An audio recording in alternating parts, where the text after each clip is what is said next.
और हिजाब के मसले पर मेरे सहयोगी अंकित ने बात की एआईएम लीडर असदुद्दीन ओवैसी से। उन्होंने क्या कुछ कहा, आइए सुनाते हैं। उत्तर प्रदेश में लगातार कैंपेनिंग कर रहे हैं। ओवैसी साहब, मैं बहुत सारी बातों पे आने से पहले आपसे एक बात जानना चाहता हूं। कर्नाटका को लेकर आपने कुछ बयान दिए, जो कर्नाटका में हिजाब को लेकर कंट्रोवर्सी चल रही है, उस पर आपने कहा कि अब अगर ये चुप रह जाएंगे बच्चे तो इनके लिए आगे बहुत मुश्किल होने वाली है। तो देखिए, ये जो लड़ाई है ना, इसको हिजाब से या मुसलमान से मत जोड़िए। ये कॉन्स्टिट्यूशनल राइट के अपने प्रोटेक्शन की लड़ाई लड़ रहे हैं लड़कियां। और ये नोटिफिकेशन जो इशू हुआ पहले तो नहीं था। सुप्रीम कोर्ट का पुट्टुस्वामी का जजमेंट ये कहता है कि कौन क्या खाता है, क्या पहनता है, वो उनका चॉइस है। और भारत में अब संविधान में चॉइस ए फंडामेंटल राइट है, तो उसको आप रोक रहे हैं। और ये कौन सी बात है कि भीड़ एक लड़की के खिलाफ जमा हो जाती है। समझिए इस बात को कि अगर वो लड़की मुस्कान नहीं होती, लक्ष्मी होती, तब भी हम वो बात बोलते। महिलाओं को झुकना नहीं चाहिए। पर सर, ये चॉइस की जहां बात कर रहे हैं, एक सरकार का एक नोटिफिकेशन आया है कर्नाटका की गवर्नमेंट का। उन्होंने कहा है कि किसी भी तरह का आप रिलीजियस कोई भी इस तरह की चीजें पहन के यूनिफॉर्म का हिस्सा नहीं, आप नहीं आ सकते। ना, देखिए सरकार ने क्या कहा है, इंटीग्रिटी, इसमें सरकार का जो नोटिफिकेशन है जी, सुनिए उसमें क्या कहा उन्होंने, एक मिनट दीजिए।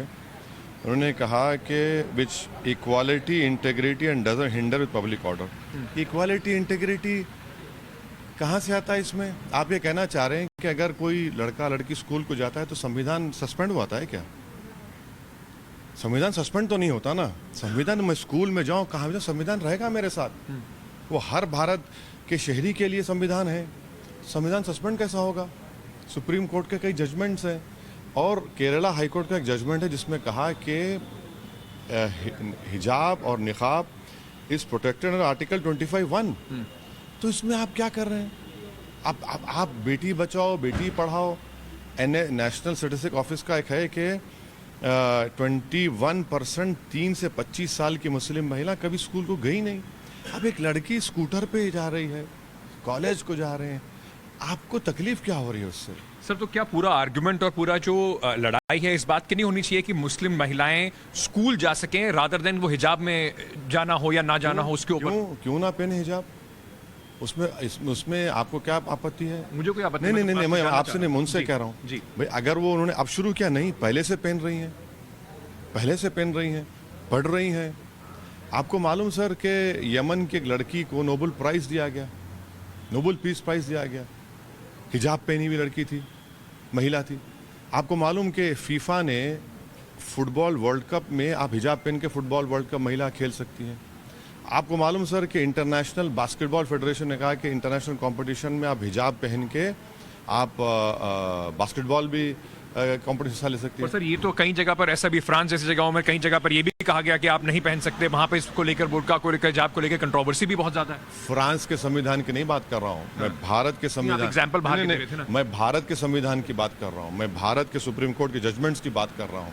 अगर फ्रांस में वर्ल्ड कप होगा, तो अगर कोई महिला वर्ल्ड कप होगा और महिला हिजाब पहन के फुटबॉल खेलेगी, फ्रांस रोक सकता है क्या? उनको तो बिड भी नहीं कर पाएंगे वो।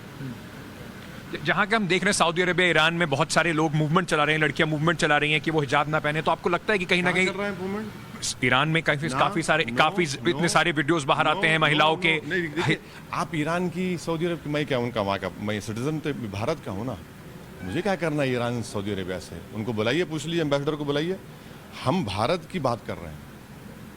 पोलराइजेशन नहीं होगा? आपको लगता है कि वो हो कर्नाटका में रहा है, असर उत्तर प्रदेश में होगा? बाकी पॉलिटिकल पार्टीज को डर है, इसीलिए बोल नहीं रहे, ओवैसी साहब बोल रहे हैं। अरे क्यों नहीं बोलते भाई? मेरा कॉन्स्टिट्यूशनल राइट है ना ये। मैं सर पे टोपी पहनकर पार्लियामेंट जा सकता हूँ, स्पीच दे सकता हूँ। लड़की हिजाब पहन के स्कूल में नहीं जा सकती। क्यों नहीं बोलेंगे आप? क्यों डर रहे आप ध्रुवीकरण की राजनीति कर रहे हैं, मैं नहीं कर रहा हूँ। आप सॉफ्ट नहीं बल्कि पूरा मोदी की तरह आप कर रहे हैं।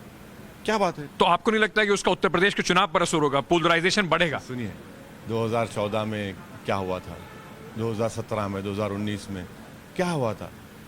कैसे जीत गई बीजेपी? 19 में तो सब मिल के लड़े थे ना, सपा बसपा, भाई तब भी जीत गई। 300 सीट पूरे देश में जीत गए, हम तो 3 पार्लियामेंट सीट लड़े। हम ये कह रहे हैं कि रेडिकलाइजेशन कहाँ से हो रहा है, क्यों हो रहा है, ये सरकार को उन पॉलिटिकल पार्टीज को देखने की जरूरत है। आप रेडिकलाइजेशन को देख ही नहीं रहे ना, आप तो आंख बंद कर लेते हैं। ये तो तीन बंदरों की कहानी अब दिख के आ रही, ये सो कॉल्ड सेक्युलर पार्टीज की, एक आंख बंद कर लेता है, एक कान बंद कर लेता है, मुंह बंद कर लेता है। उनको डर है कि उनका वोट चला जाएगा अगर बोलेंगे। कौन सा वोट है तुम्हारे पास? है तुम्हारे पास वोट कहाँ पे अभी? अगर देखिए, अगर मैं और आप अगर मुख्तलिफ रहेंगे, मैं बोलूँगा कि आप गलत है और क्यों गलत है बताऊँगा ये है।